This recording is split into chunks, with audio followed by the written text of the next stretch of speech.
بسم اللہ الرحمن الرحیم۔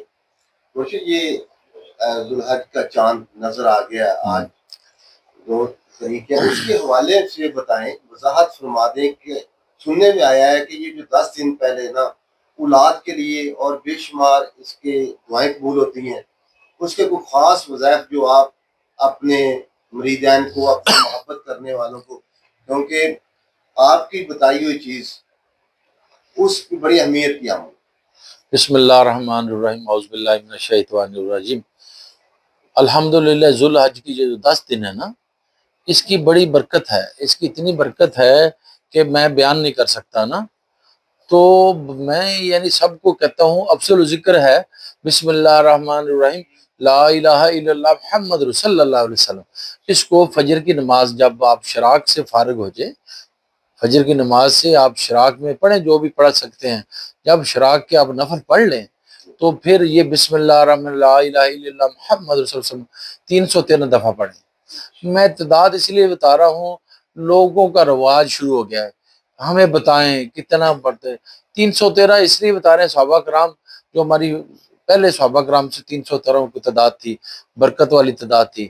اس میں بڑا راز ہے، یہ 3 اور 6 کو 7 ہے، 7 خیرہ ہے، 7 سمندر ہے، 7 مین، اس کے جمع آپ کریں تو 7 عدد بنتے ہیں، اس لیے 313 مکمل عدد ہے۔ 7 خیرہ جب صحابہ کرام کٹھے تھے، ہر جگہ فتح نصیب ہوتی تھی، اب بھی ہوتی جب کٹھے ہوں۔ تو الحمدللہ اس لیے میں نے 313 کا جز نکالا ہے، تو 313 بڑا برکت والا ہے، تو اس میں صحابہ کرام سارے خوش ہیں، جب اللہ رسول اور صحابہ کرام خوش ہیں اس میں برکت ہوتی ہے۔ 313 دفعہ وقت قلم کا ورد کرے، اور یہ میں سب کو تلقین کرتا ہوں، ہر کام کرنے سے پہلے بسم اللہ الرحمن الرحیم ضرور پڑھیں۔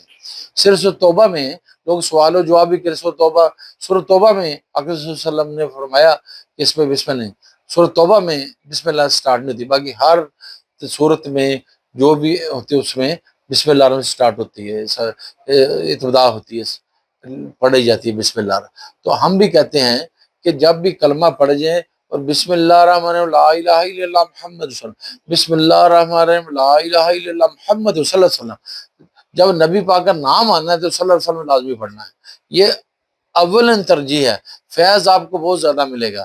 ہر دفعہ بسم اللہ پڑھنی ہے، اس کے سے آپ کو کوئی نقصان نہیں ہونے کا ڈر کے اندیشہ نہیں ہے، اس لیے۔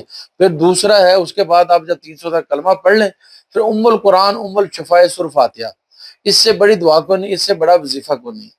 اور آپ سورۃ فاتحہ بسم اللہ الرحمن الحمد للہ رب العالمین الرحمن الرحیم مالک یوم الدین ایاک نعبد و ایاک نستعین صراط المستقیم صراط الذین انعمت علیہم غیر المغضوب علیہم الضالین، آمین نہیں کہنا، بسم اللہ پڑھنی ہر دفعہ، یہ بھی 300 دفعہ پڑھنی ہے۔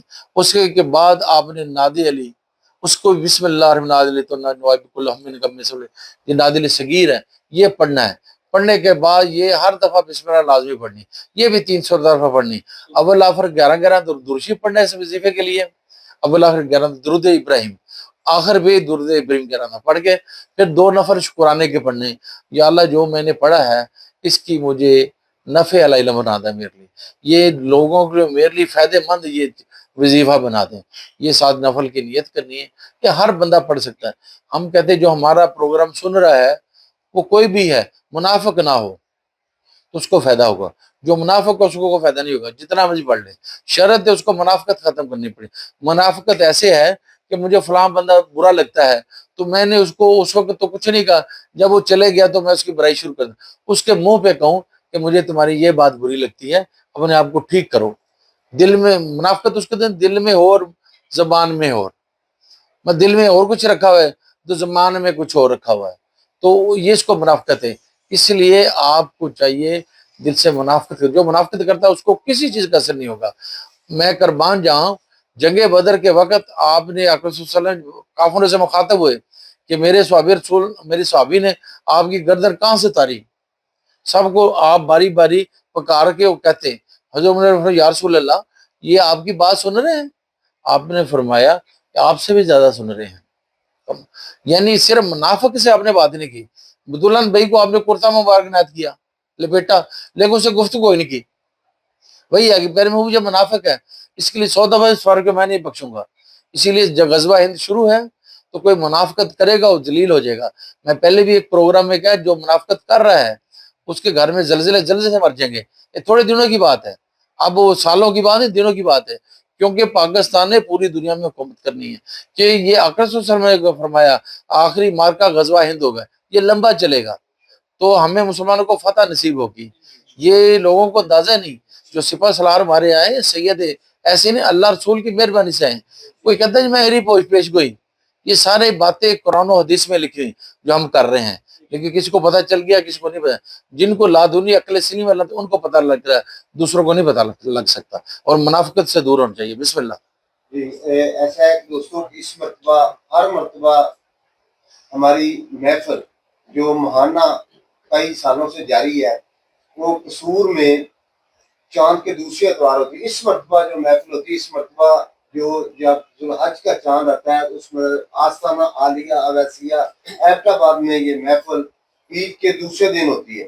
تو میرے تمام دوستوں سے اویسی سے بھائیوں سے اور جو محبت کرنی پڑے گی ان سے درخواست ہے کہ اس مرتبہ جو محفل وہ ایبٹ آباد میں چاند کے اسی طرح جو ہے عید کے دوسرے دن وہاں آسان آلہ ویسیا بانڈا پھگواڑیاں بلوچی حال کے پاس وہاں ہوگی.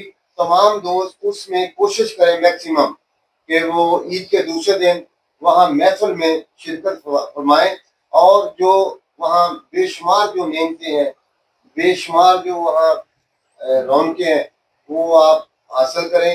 اور انشاءاللہ آپ بہت خوش ہوں گے کیونکہ مرشد وہاں موجود ہوتے ہیں.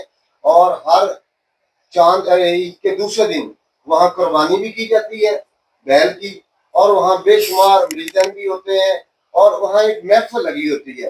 اور جو محفل اویسی محفل جہاں جو ہمارے ہر مہینے ہوتی ہے وہ وہاں ہوگی آسانہ عالیہ اویسیہ بانڈا پھگواڑیاں، یہ بلوچی حال کے بالکل ساتھ ہے ایبٹ آباد شریف میں.